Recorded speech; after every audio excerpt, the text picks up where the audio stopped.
വളരെയധികം തെറ്റിദ്ധാരണ ഉണ്ടാക്കിയ ഒരു പദമാണ് ജ്യോതിശാസ്ത്രം എന്ന് പറയുന്നത്. ഇത് ജ്യോതിഷവുമായി പലപ്പോഴും തെറ്റിദ്ധരിക്കപ്പെടാറുണ്ട് എന്നുള്ളതൊരു വാസ്തവമാണ്. ആകാശഗോളങ്ങൾ നമ്മുടെ മനുഷ്യ ജീവിതത്തെ സ്വാധീനിക്കുമെന്നും ആ സ്വാധീനത്തിന്റെ അടിസ്ഥാനത്തിൽ മനുഷ്യരുടെ ഭാവി പ്രവചിക്കാൻ കഴിയുമെന്നുള്ള വിശ്വാസമാണ് ജ്യോതിഷത്തിന്റെ, അല്ലെങ്കിൽ നമ്മൾ ജ്യോത്സ്യം എന്ന് വിളിക്കുന്ന അതിന്റെ ഒരു അടിസ്ഥാനം എന്ന് പറയുന്നത്. എന്നാൽ നമ്മുടെ ഗ്രഹങ്ങള്, ധൂമകേതുക്കള്, നക്ഷത്രങ്ങള്, താരാപഥങ്ങള് തുടങ്ങിയവയും ഭൂമിയുടെ അന്തരീക്ഷത്തിന് പുറത്ത് നടക്കുന്ന പ്രതിഭാസങ്ങളെയും പറ്റി പഠിക്കുന്ന ശാസ്ത്രശാഖയാണ് ജ്യോതിശാസ്ത്രം എന്ന് മനസ്സിലാക്കുക. അതായത് ജ്യോതിഷം എന്ന് പറയുന്നത് ഒരു വിശ്വാസമാണ്, അഥവാ വിശ്വാസത്തിൽ അധിഷ്ഠിതമാണ് എന്ന് പറയാൻ സാധിക്കും. എന്നാൽ ജ്യോതിശാസ്ത്രമാകട്ടെ ഒരു ശാസ്ത്രശാഖയാണ്. ഇവ രണ്ടും തമ്മിലുള്ള വ്യത്യാസം പലപ്പോഴും തിരിച്ചറിയാൻ പറ്റാത്ത ഒരവസ്ഥയിലാണ് തെറ്റിദ്ധാരണകൾ ഉണ്ടാകുന്നത്. ഇതിന് പ്രധാന കാരണമായി പറയുന്നത് രണ്ടിലും ഒരേ തരത്തിലുള്ള പദങ്ങൾ ഉപയോഗിച്ചിട്ടുണ്ട് എന്നുള്ളതാണ്. പൗരാണിക കാലത്ത് ഒരേ അടിസ്ഥാനത്തിൽ വളരുകയും എന്നാൽ പിന്നീട് ശാസ്ത്ര പുരോഗതിയിൽ ഒന്ന് മുന്നോട്ട് പോവുകയും മറ്റൊന്ന് വിശ്വാസത്തിൽ മാത്രം അധിഷ്ഠിതമാവുകയും ചെയ്തതാണ് ഈ ഒരു മിസ്അണ്ടർസ്റ്റാൻഡിങ്ങിന് കാരണം എന്ന് പറയാൻ സാധിക്കും. ഫേമസ് ജർമ്മൻ ജ്യോതിശാസ്ത്രജ്ഞനായിട്ടുള്ള കെപ്ലർ ഇതിനെപ്പറ്റി ഒരു താരതമ്യ പഠനം തന്നെ നടത്തിയിട്ടുണ്ട്. അദ്ദേഹത്തിന്റെ അഭിപ്രായത്തിൽ അതിബുദ്ധിമതിയായ അമ്മയുടെ വിഡ്ഢിയായ മക്കൾ എന്നാണ് അദ്ദേഹം ജ്യോതിഷത്തെയും ജ്യോതിശാസ്ത്രത്തെയും ബന്ധപ്പെടുത്തി പറഞ്ഞിട്ടുള്ളത്. അപ്പോൾ നമ്മുടെ ഇന്നത്തെ വീഡിയോ എന്ന് പറയുന്നത് ജ്യോതിഷവുമായി ബന്ധപ്പെട്ട് നമ്മുടെ മനസ്സിലുള്ള ചില സംശയങ്ങൾക്കുള്ള മറുപടിയാണ്. അപ്പോൾ ജ്യോതിഷത്തിൽ അതിയായി വിശ്വസിക്കുന്ന ആൾക്കാർ ഈ ഒരു വീഡിയോ കാണുന്നുണ്ടെങ്കിൽ തീർച്ചയായും ഈ ഒരു വീഡിയോ വളരെ പോസിറ്റീവ് മൈൻഡിൽ മാത്രം കാണാൻ ശ്രമിക്കുക. കാരണം ഒരു പക്ഷേ അത്രക്കാരെ ഹേർട്ട് ചെയ്യാൻ സാധ്യതയുള്ള ചില കണ്ടന്റുകൾ ഇതിനകത്ത് ഉപയോഗിക്കുന്നുണ്ട് എന്നുള്ളത് കൊണ്ടാണ്. അതുകൊണ്ട് തന്നെ ഒരു പോസിറ്റീവ് മൈൻഡിൽ മാത്രം ഈ ഒരു വീഡിയോ കാണാൻ ശ്രമിക്കുക. അപ്പോൾ ഒട്ടും തന്നെ സമയം വേസ്റ്റ് ആക്കാതെ നമുക്ക് വീഡിയോയിലേക്ക് കിടക്കാം. നല്ല നിലയിലുള്ള ജോലി കിട്ടും, സൗഭാഗ്യം ഉണ്ടാവും, സ്ഥാനമാനങ്ങൾ ഉണ്ടാവും, സാമ്പത്തികമായിട്ടുള്ള നേട്ടം ഉണ്ടാവും. ദമ്പതികൾക്ക് രണ്ട് സ്ഥലത്താണ് താമസിക്കുന്ന വെച്ചാൽ ഒരുമിച്ച് താമസിക്കാനുള്ള സാഹചര്യങ്ങൾ ഉണ്ടാവും.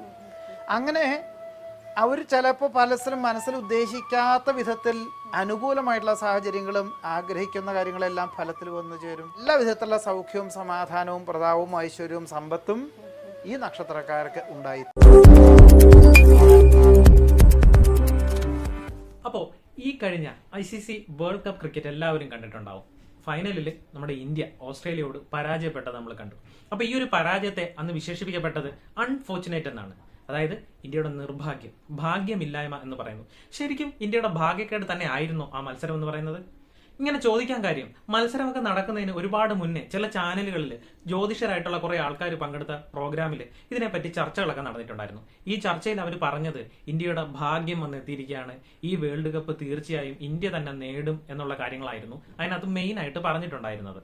അപ്പോ അന്ന് ജ്യോതിഷരുടെയൊക്കെ അഭിപ്രായത്തിൽ ഇന്ത്യക്ക് ഉണ്ടായിരുന്നു എന്ന് പറയുന്ന ആ ഒരു ഭാഗ്യം ഒറ്റ ദിവസം കൊണ്ട് മാറി മറിഞ്ഞത് എങ്ങനെയാണെന്ന് അല്പം ലോജിക്ക് വെച്ചൊന്ന് ചിന്തിച്ച് നോക്കിയാൽ നമുക്ക് മനസ്സിലാവുന്ന കാര്യമാണ്.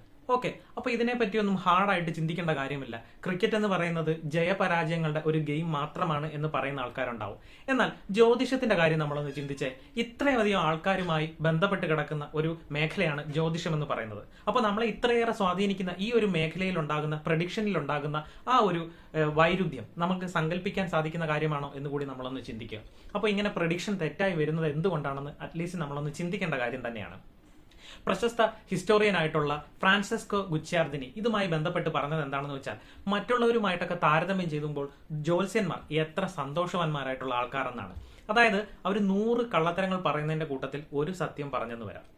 സമൂഹത്തിൽ അവർ നേടിയെടുത്ത റെപ്യൂട്ടേഷൻ കാരണം അവരുടെ കള്ളത്തരങ്ങൾ പലപ്പോഴും സത്യമായി തന്നെ തീരാറുണ്ട് എന്നുള്ളതാണ്. പക്ഷെ ഒരു സാധാരണ മനുഷ്യനെ സംബന്ധിച്ചിടത്തോളം ഇത് നേരെ തിരിഞ്ഞു വരുന്ന കാര്യമാണ്. നമ്മൾ 100 സത്യങ്ങൾ പറഞ്ഞിട്ട് ഒരൊറ്റ കള്ളം പറഞ്ഞെന്നിരിക്കുക, ആ ഒരു കള്ളത്തിന്റെ പേരിലായിരിക്കും നമുക്ക് നമ്മുടെ ക്രെഡിബിലിറ്റി നഷ്ടമാകുന്നത്. അപ്പോൾ അദ്ദേഹം ഇതിനെപ്പറ്റി തന്നെയാണ് മെയിൻ ആയിട്ട് പറയാനായിട്ട് ഉദ്ദേശിച്ചത് എന്ന് നമുക്ക് മനസ്സിലാക്കാൻ സാധിക്കും. ഇനി ഇന്ത്യയിലെ തന്നെ ഏറ്റവും ഫേമസ് ആയിട്ടുള്ള ആസ്ട്രോളജർ ഉണ്ട്, ബേജൻ ദാരുവാല എന്നാണ് അദ്ദേഹത്തിന്റെ പേര്. അദ്ദേഹം കൊറോണയുമായി ബന്ധപ്പെട്ട് 2020 നടത്തിയ ഒരു ഫേമസ് പ്രഡിക്ഷൻ നമുക്കൊന്ന് കേട്ടിട്ട് വരാം. May 15 के आसपास ये डिजीज है, कोरोना कहो कुछ भी कहो, ये बहुत कम हो जाएगा, नहीं तो खत्म. 2020 മെയ് 15 ശേഷം കൊറോണ പൂർണ്ണമായി അല്ലെങ്കിൽ പതുക്കെ കുറഞ്ഞ് ഇല്ലാതാകുമെന്നാണ് ഈ ഒരു വീഡിയോയിലൂടെ അദ്ദേഹം അവകാശപ്പെടുന്നത്. കൊറോണയുമായി ബന്ധപ്പെട്ട് ഇതുപോലെ അനവധി അവകാശവാദങ്ങളുമായിട്ട് ജ്യോതിഷന്മാർ ഇപ്പോൾ രംഗത്ത് വന്നിട്ടുണ്ട്. അതുകൊണ്ട് തന്നെ പറയട്ടെ, ഈ ബേജൻ ദാരുവാല ആദ്യത്തെ ആളുമല്ല, അവസാനത്തെ ആളുമല്ല. 1499 ഫേമസ് ജർമ്മൻ മാത്തമാറ്റീഷ്യനും ആസ്ട്രോളജറുമായിട്ടുള്ള ജോഹാന സ്റ്റോഫ്ലർ നടത്തിയ ഒരു പ്രവചനത്തിൽ അദ്ദേഹം പറയുന്നത് 1524 ഫെബ്രുവരി 20 ഒരു വലിയ വെള്ളപ്പൊക്കം ഉണ്ടാവുമെന്നും ആ വെള്ളപ്പൊക്കത്തെ തുടർന്ന് ലോകം തന്നെ അവസാനിക്കുമെന്നാണ് അദ്ദേഹം പറഞ്ഞത്. എന്നാൽ ഇങ്ങനെ ഒരു വെള്ളപ്പൊക്കം ഉണ്ടായില്ല, ലോകം അവസാനിക്കുകയും ചെയ്തില്ല. ഇനി ഡേവിഡ് മിയാഡെ എന്നൊരു ക്രിസ്ത്യൻ ന്യൂമറോളജിസ്റ്റ് ഉണ്ട്. അദ്ദേഹത്തിന്റെ പ്രവചന പ്രകാരം 2017 സെപ്റ്റംബർ 23 പ്ലാനറ്റ് എക്സ് അല്ലെങ്കിൽ നിബിരു എന്ന് പറയുന്ന ഒരു ഹിഡൻ പ്ലാനറ്റ് നമ്മുടെ ഭൂമിയുമായി കൂട്ടിമുട്ടുകയും അതോടുകൂടി ലോകം അവസാനിക്കുകയും ചെയ്യുന്ന അദ്ദേഹം പ്രവചിച്ചു. എന്നാൽ അങ്ങനെ ഒന്നും സംഭവിച്ചില്ല. ഹെറോൾഡ് കാമ്പിംഗ് എന്ന് പറയുന്ന ഒരു അമേരിക്കൻ പ്രീച്ചർ 2011 മെയ് 21 ലോകം അവസാനിക്കുമെന്നൊരു പ്രത്യേക പ്രവചനങ്ങളൊക്കെ നടത്തി. അതും സംഭവിച്ചില്ല. അപ്പോൾ മെയ്യിൽ ലോകം അവസാനിക്കാത്തതുകൊണ്ട് അദ്ദേഹം വീണ്ടും വന്നിട്ട് പറഞ്ഞു ഒക്ടോബറിലാണ് അവസാനിക്കാൻ പോകുന്നതെന്നൊക്കെ പറഞ്ഞു. അപ്പോൾ ഒക്ടോബറിൽ ലോകം അവസാനിച്ചില്ല. അതോടുകൂടി അദ്ദേഹത്തിന്റെ വായടഞ്ഞു. പിന്നെ ഒരു പ്രവചനവും അദ്ദേഹം അതുമായി ബന്ധപ്പെട്ട് നടത്തിയതായിട്ട് നമ്മൾ കണ്ടിട്ടില്ല. ഇനി മറ്റൊരു കാര്യം, 5000-ഓളം വർഷം പഴക്കമുള്ള മായൻ കലണ്ടറിനെ പറ്റി അറിയാത്തവരായിട്ട് ആരും തന്നെ ഉണ്ടാവില്ല. 2012 ഡിസംബർ 21 അവരുടെ ഒരു വിശ്വാസപ്രകാരം മായൻ കലണ്ടർ അവസാനിക്കുകയാണ്. അതുമായി ബന്ധപ്പെട്ട് ലോകം അവസാനിക്കുകയാണ് അതോടുകൂടി എന്നൊക്കെയുള്ള തരത്തിലുള്ള പലതരത്തിലുള്ള പ്രവചനങ്ങളൊക്കെ ഉണ്ടായി. ഇപ്രകാരം 1% പോലും അടിസ്ഥാനമില്ലാത്ത, ശാസ്ത്രീയ അടിത്തറയില്ലാത്ത ഇത്തരം പ്രവചനങ്ങൾക്കൊക്കെ പുറകെ നമ്മുടെ ആൾക്കാർ ഇങ്ങനെ പരക്കം പായുന്നത് എന്തുകൊണ്ടാണെന്ന് നിങ്ങൾ എപ്പോഴെങ്കിലും ചിന്തിച്ചിട്ടുണ്ടോ? കെമിസ്ട്രിയിലെ നോബൽ സമ്മാന ജേതാവായിട്ടുള്ള വെങ്കട്ടരാമൻ രാമകൃഷ്ണനെ എല്ലാവർക്കും അറിയായിരിക്കും. അപ്പോൾ അദ്ദേഹം പറയുന്നത് അന്തരീക്ഷത്തിൽ സഞ്ചരിക്കുന്ന നക്ഷത്രങ്ങളുടെയോ ഗ്രഹങ്ങളുടെയോ ചലനം മൂലം നമ്മുടെ ജീവിതത്തിലെ ഭാഗ്യനിർഭാഗ്യങ്ങളുമായിട്ട് യാതൊരുവിധ ബന്ധവും ഉണ്ടാവില്ല, അതിന് യാതൊരു ശാസ്ത്രീയ അടിത്തറയുമില്ല എന്നാണ് അദ്ദേഹം പറയുന്നത്. ഇതൊക്കെ ക്ലിയർ ആക്കി മനസ്സിലാക്കാൻ നമുക്ക് ശാസ്ത്രജ്ഞരുടെ വാക്കുകളോ അല്ലെങ്കിൽ നൊബേൽ സമ്മാന ജേതാക്കളുടെ വാക്കുകളോ ഒന്നും കേൾക്കണമെന്ന് യാതൊരു നിർബന്ധവുമില്ല. ജസ്റ്റ് 10ാം ക്ലാസ് വരെയുള്ള സയൻസ് ടെക്സ്റ്റ് ഒന്ന് പഠിച്ചാൽ മാത്രം മതിയാവും. അന്തരീക്ഷത്തിലെ ഗ്രഹങ്ങളുടെയും നക്ഷത്രങ്ങളുടെയും ചലനവുമായി ബന്ധപ്പെട്ട ഒരു ബലത്തെ പറ്റി ഞാൻ പറഞ്ഞുതരാം. ഭൂഗുരുത്വാകർഷണ ബലം എല്ലാവർക്കും അറിയാം, ഗ്രാവിറ്റേഷണൽ ഫോഴ്സ്. നമ്മുടെ ഭൂമിയിലെ വസ്തുക്കൾ പരസ്പരവും ഓരോന്നും തമ്മിൽ ഉണ്ടാകുന്ന ഒരു ബലമാണ് ഈ ഗ്രാവിറ്റേഷണൽ ഫോഴ്സ് എന്ന് നമുക്കറിയാം. അപ്പോൾ അതുപോലെ നമ്മുടെ ഭൂമിക്ക് മേൽ ചന്ദ്രനും ഒരു ഗ്രാവിറ്റേഷണൽ ഫോഴ്സ് പ്രയോഗിക്കുന്നുണ്ട് എന്ന് എല്ലാവർക്കും അറിയാം. ഇപ്രകാരം ഭൂമിക്ക് മേൽ ചന്ദ്രൻ ഒരു ഗ്രാവിറ്റേഷണൽ ഫോഴ്സ് പ്രയോഗിക്കുന്നത് കൊണ്ടാണ് സമുദ്രത്തിലൊക്കെ ലോ ടൈഡ്സ്, ഹൈ ടൈഡ്സ് തുടങ്ങിയ പ്രതിഭാസങ്ങളൊക്കെ ഉണ്ടാകുന്നുവെന്നും നമുക്കറിയാം. അതേപോലെ ഒരു പ്രധാനപ്പെട്ട കാര്യം എന്തെന്നാൽ ഈ ഭൂഗുരുത്വാകർഷണ ബലം എന്ന് പറയുന്നത് വസ്തുക്കളുടെ മാസുമായും ആ വസ്തുക്കൾ തമ്മിലുള്ള ദൂരവുമായാണ് ബന്ധപ്പെട്ടിരിക്കുന്നത്. നമ്മുടെ ജീവിതത്തിൽ ഉണ്ടാകുന്ന ഭാഗ്യനിർഭാഗ്യങ്ങളുമായി യാതൊരു തരത്തിലുള്ള ബന്ധവും അതിനില്ല എന്ന് ശാസ്ത്രീയമായി തന്നെ മനസ്സിലാക്കുക. അപ്പൊ ഇത്രയും ശാസ്ത്രീയമായിട്ട് പറഞ്ഞിട്ട് മനസ്സിലാക്കുന്നില്ല എന്നുണ്ടെങ്കിൽ ലോജിക്കായിട്ടുള്ള കുറച്ച് കാര്യങ്ങൾ കൂടി പറഞ്ഞു തരാം. ജ്യോതിഷവുമായി ബന്ധപ്പെട്ട് പറയുമ്പോൾ നമ്മൾ എപ്പോഴും നമ്മൾ ജനിച്ച തീയതിയും ആ ജനിച്ച സമയമൊക്കെ വളരെ പ്രാധാന്യത്തോടെ കണക്കാക്കാറുണ്ട്. ജനനവുമായി ബന്ധപ്പെട്ട് വരുന്ന രാശിയൊക്കെ ഇതിനകത്തൊരു ഘടകമായി വരുന്നുണ്ട് എന്ന് പറയാം. 2 വ്യത്യസ്ത രാശിയിൽ ജനിച്ച 3 ആൾക്കാരുടെ കാര്യം നമ്മളൊന്ന് കണക്കാക്കി നോക്കാം. ആദ്യത്തെ 2 പേർ ഒരേ രാശിയുടെ തുടക്കത്തിലും ഒടുക്കത്തിലും ജനിച്ച ആൾക്കാരാണെന്ന് കരുതുക. മൂന്നാമനാകട്ടെ മറ്റൊരു രാശിയിൽ ജനിച്ച ആളാണെന്ന് കരുതുക. അപ്പോൾ ഈ ആദ്യ 2 ആൾക്കാരെ സംബന്ധിച്ചിടത്തോളം അവർ തമ്മിലുള്ള ജനനത്തിന് ഏകദേശം 1 മാസത്തെ ഗ്യാപ്പ് ഉണ്ട് എന്ന് നമ്മൾ മനസ്സിലാക്കണം. പക്ഷേ ഒരേ രാശിയിലായതുകൊണ്ട് തന്നെ അവരുടെ ജ്യോതിഷ പ്രകാരമുള്ള ഫലം ഏകദേശം സാമ്യമുള്ളതായിരിക്കും എന്ന് അത്ഭുതകരമായിട്ടുള്ള കാര്യമാണ്. നമ്മളത് വളരെ ഇൻട്രസ്റ്റിംഗ് ആയിട്ട് മനസ്സിലാക്കുകയാണ്. എന്നാൽ മൂന്നാമനാകട്ടെ മറ്റൊരു രാശിയിൽ ഈ 2 പേരുമായിട്ട് കമ്പയർ ചെയ്യുമ്പോൾ മറ്റൊരു രാശിയിൽ ജനിച്ച ആളായതുകൊണ്ട് തന്നെ അയാളുടെ ഫലം ഈ 2 പേരിൽ നിന്ന് വളരെയധികം വ്യത്യാസമായിരിക്കുകയും ചെയ്യും. അപ്പോൾ ഈ രണ്ടാമനും ഈ മൂന്നാമനും തമ്മിൽ ഒരുപക്ഷെ 1-2 ദിവസത്തെ ഗ്യാപ്പ് മാത്രമേ ഉണ്ടാവൂ ജനനങ്ങൾ തമ്മിൽ. പക്ഷെ എന്നിട്ട് കൂടി ഇവർ തമ്മിലുള്ള ആ ഒരു രാശിഫലം നോക്കുമ്പോൾ വളരെ വ്യത്യാസമായിട്ട് നമുക്ക് കാണാൻ സാധിക്കും. ഇത് ഇൻട്രസ്റ്റിംഗ് ആയിട്ടുള്ള ഒരു കാര്യമായി തോന്നുന്നുണ്ടായിരിക്കും. അപ്പോൾ ഇതെല്ലാം എക്സ്പ്ലെയിൻ ചെയ്യാൻ കുറച്ച് ബുദ്ധിമുട്ടുള്ള കാര്യം തന്നെയായിരിക്കും. അപ്പോൾ ഞാൻ നേരത്തെ സൂചിപ്പിച്ചിരുന്നു, ആസ്ട്രോളജി എന്ന് പറയുന്നത് ഈ ഒരു ജനന സമയവും ഈ ജനന തീയതിയും ഒക്കെ ആയിട്ട് ബന്ധപ്പെട്ടാണ് പറയുന്നതെന്ന് പറഞ്ഞു. ഒരേ സമയത്ത് ജനിച്ച അല്ലെങ്കിൽ മിനിറ്റുകളുടെ മാത്രം ഗ്യാപ്പിൽ ജനിച്ച ഇരട്ട കുട്ടികളെ പറ്റി നമുക്കൊന്ന് പരിശോധിക്കാം. ജ്യോതിഷപ്രകാരം ഇവരുടെ ജാതകങ്ങൾ തമ്മിൽ വളരെയധികം സാമ്യം ഉണ്ടാകേണ്ടതാണ്. കാരണം ജനന സമയം ഏതാണ്ട് അടുത്തടുത്താണ്. എന്നാൽ പലതരത്തിലുള്ള പഠനങ്ങൾ സൂചിപ്പിക്കുന്നത് ഇങ്ങനെ ഉണ്ടാകുന്ന ഇരട്ട കുട്ടികൾ തമ്മിൽ യാതൊരു വിധത്തിലുള്ള സാമ്യത എന്ന് ഉദ്ദേശിക്കുന്നത് അവരുടെ ഭാവിയിൽ ഉണ്ടാകുന്ന കാര്യങ്ങൾ, അവരുടെ പഠനം, അവരുടെ ഭാവി ജീവിതം, അവരുടെ ഭാവി എങ്ങനെയായി തുടങ്ങിയ കാര്യങ്ങൾ തമ്മിൽ യാതൊരുവിധ ബന്ധവും ഇല്ല എന്നാണ് ഇത്തരം പഠനങ്ങൾ സാധാരണ സൂചിപ്പിക്കുന്നത്. അപ്പോൾ ഇതുമായി ബന്ധപ്പെട്ട് നിരവധി പഠനങ്ങൾ നടക്കുകയുണ്ടായി. ഈ പഠനങ്ങളിൽ നിന്ന് ലഭിച്ച ഫലങ്ങളെല്ലാം ഉൾപ്പെടുത്തിക്കൊണ്ട് ജേണൽ ഓഫ് കോൺഷ്യസ്നസ് സ്റ്റഡീസ് എന്ന് പറയുന്ന ഒരു പുസ്തകം തന്നെ രചിക്കപ്പെട്ടിട്ടുണ്ട്. പുസ്തകത്തിൽ ഞാൻ ഈ പറഞ്ഞ കാര്യങ്ങളാണ് വളരെ ക്രിസ്റ്റൽ ക്ലിയർ ആയിട്ട് പറഞ്ഞിട്ടുള്ളത്. ഇനി നിങ്ങളുടെ ജാതകവും ഭാവിയും ഓൾറെഡി എഴുതപ്പെട്ടിട്ടുണ്ട് എന്ന് നിങ്ങൾ വിശ്വസിക്കുന്നു, നിങ്ങൾ അത് സത്യമാണെന്ന് വിചാരിച്ചോളുക. അപ്പോൾ അങ്ങനെ എഴുതപ്പെട്ട ഒരവസ്ഥയിൽ അതിനെ മാറ്റിമറിക്കാൻ ഒരാൾക്ക് എങ്ങനെയാണ് സാധിക്കുക എന്ന് സ്വല്പം ലോജിക്കായിട്ട് ഒന്ന് ചിന്തിച്ചു നോക്കുക. ഞാനത് പറയുന്നതിന് ഒരു പ്രധാനപ്പെട്ട കാരണമുണ്ട്. കാരണം നമ്മൾ നമ്മുടെ ഭാവി അറിയുന്നതിന് വേണ്ടി ജ്യോതിഷന്റെ അടുത്ത് പോകാറുണ്ട്, ഭാവി കൃത്യമായിട്ട് അറിയാറുണ്ട്. എന്തെങ്കിലും പ്രശ്നങ്ങൾ ഉണ്ടാവുകയാണെങ്കിൽ അതിന്റെ പരിഹാര മാർഗങ്ങൾ അദ്ദേഹം കൃത്യമായി പറഞ്ഞു തരികയും നമ്മളത് ചെയ്യുകയും ചെയ്യാറുണ്ട്. അപ്പോൾ ഓൾറെഡി കുഴപ്പമുള്ള നമ്മുടെ ഒരു ഭാവിയിൽ എങ്ങനെയാണ് നമുക്ക് അതിനകത്തൊരു ആൾട്ടറിങ് വരുത്താൻ സാധിക്കുക എന്ന് ഒന്ന് ചിന്തിച്ച് നോക്കിയാൽ മാത്രം മതി. ഒരുപാട് ആൾക്കാർ അവരുടെ വിവാഹ ആലോചനകളൊക്കെ നടക്കുന്നതിന് മുന്നേ നക്ഷത്ര പൊരുത്തവും മറ്റു പൊരുത്തങ്ങളും ഒക്കെ നോക്കുന്നതിന് വേണ്ടിയിട്ട് ജ്യോതിഷന്റെ അടുത്ത് വരാറുള്ളത് നമ്മൾ കണ്ടിട്ടുള്ളതാണ്. അപ്പോൾ ഇപ്രകാരം നക്ഷത്ര പൊരുത്തങ്ങളും എല്ലാം നോക്കി നടത്തുന്ന വിവാഹങ്ങളെല്ലാം വളരെ സക്സസ്ഫുൾ ആയിട്ട് മുന്നോട്ട് പോകുന്നു എന്ന് നമുക്ക് 100% പറയാൻ സാധിക്കുമോ? അതുപോലെ തന്നെ നക്ഷത്ര പൊരുത്തമോ മറ്റ് ജാതക പൊരുത്തമോ ഒന്നും നോക്കാതെ നടക്കുന്ന നിരവധി വിവാഹങ്ങളും സമൂഹത്തിൽ നടക്കുന്നുണ്ട്. അപ്പോൾ അങ്ങനെയുള്ള വിവാഹങ്ങളെല്ലാം ട്രാജഡിയായി മാറുന്നുണ്ടെന്ന് നമുക്ക് പറയാൻ സാധിക്കുമോ? ഒരിക്കലും ഒന്നും പറയാൻ സാധിക്കുന്ന കാര്യങ്ങളല്ല. അതായത് ഒരു ക്രിക്കറ്റ് മാച്ചിന്റെ ഫലം പ്രവചിക്കുന്നത് മുതൽ ബിസിനസിന്റെ ലാഭനഷ്ടങ്ങൾ പറയുക, നമ്മുടെ ഭാവിയുടെ കാര്യങ്ങൾ പ്രവചിക്കുക, സ്റ്റോക്ക് മാർക്കറ്റ് ഉയരുമോ താഴുമോ എന്ന് പറയുക, അങ്ങനത്തെ ഒരു വലിയ അവസ്ഥയിലേക്ക് നമ്മുടെ ഈ ഒരു ജ്യോതിഷ രംഗം കടന്നു വന്നിരിക്കുകയാണ് എന്ന് നമുക്ക് തീർച്ചയായിട്ടും പറയാനായിട്ട് സാധിക്കും. അപ്പോൾ ഇതിനെപ്പറ്റി ഡീറ്റെയിൽഡ് ആയിട്ട് മനസ്സിലാക്കണമെങ്കിൽ നമ്മൾ ആസ്ട്രോണമിയാണ് പഠിക്കാനുള്ളത്, ആസ്ട്രോളജി അല്ല പഠിക്കാനുള്ളത് എന്ന് ഞാൻ പറയും. അപ്പോൾ ഇത്രയധികം ശാസ്ത്രീയ അടിത്തറയോടുകൂടി കാര്യങ്ങളൊക്കെ പറഞ്ഞ് മനസ്സിലാക്കിയിട്ടും ആൾക്കാർ ആസ്ട്രോളജിയുടെ പുറകെ തന്നെ ഇങ്ങനെ നിരന്തരം പോയിക്കൊണ്ടിരിക്കുന്നത് എന്താണെന്ന് നിങ്ങൾ ചിന്തിച്ചിട്ടുണ്ടോ? അപ്പോൾ അതിന്റെ ഉത്തരം എന്ന് പറയുന്നത് ദുർബലമായിട്ടുള്ള ആളുകളുടെ മനസ്സാണ് എന്നുള്ളതാണ്. നമ്മുടെ ലൈഫ് എന്ന് പറയുന്നത് അൺസർട്ടനിറ്റി, അതായത് അനിശ്ചിതത്വം നിറഞ്ഞതാണ്. നമ്മുടെ എന്നല്ല, എല്ലാവരുടെയും ലൈഫ് അങ്ങനെയാണ്. പക്ഷെ നമ്മൾ ഈ ഒരു അൺസർട്ടനിറ്റിയെ തീർച്ചയായിട്ടും ഭയക്കുന്നുണ്ട് എന്നുള്ളതാണ്. ഞാൻ ഈ അൺസർട്ടനിറ്റി എന്നുകൊണ്ട് ഉദ്ദേശിച്ചത് എന്താണെന്ന് അറിയുമോ?